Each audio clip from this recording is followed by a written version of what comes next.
Hi, my name is Till. From Germany originally, in the US now for 25 years. And yeah, we're sitting in my truck right now.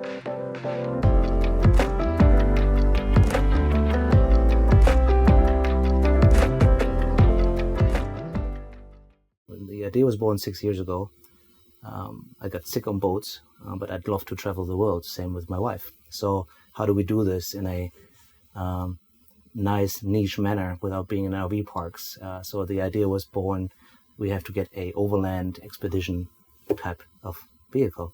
And that didn't really exist at that time here in the US. So that got us back to Europe and down the fire truck path. And found a fire truck in Switzerland through a German company and a partner of Tom here in Salt Lake City. That got completely dismantled and refurbished and then shipped over to the US and handed it over to Tom a year ago, and then he started this project.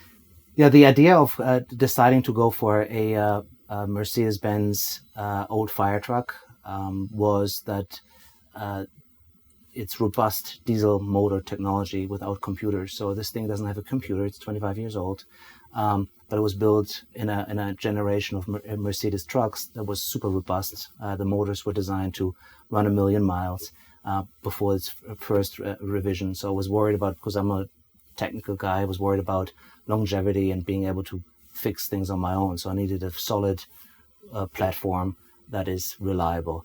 The second part was Mercedes is a global company, so you can go, and those people exist all around the world, and they know those motors, and it's diesel technology, no computer. So even if you get stranded somewhere in Brazil or in Mexico, somewhere in Africa, which is the goal essentially to go around the world, and need to find somebody that can fix something, those platforms, since they're globally distributed, were ideal to do this with. That's why we landed here, and that's how we landed on the platform and on the size. So part of that size, which you can see in the pictures later on as well, we have 2 dogs, so we needed a cabin that was a little larger as well, and the domestic solution was just a single cab.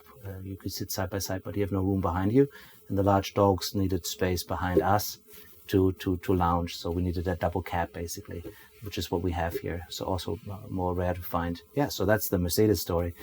In Obelix, that's the name. We thought about, how do we name this thing? And there's a comic in Europe, known globally as well, but not that famous here in the US, called Asterix and Obelix.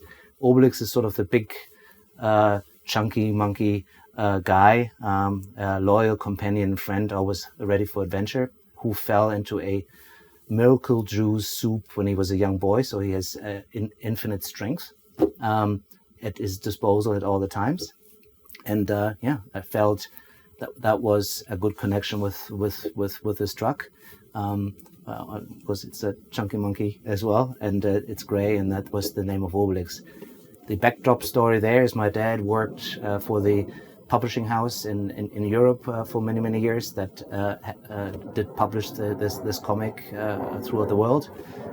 So there's a youth connection. I grew up with a comic in Germany when I was a small boy. So that's the story of Obelix.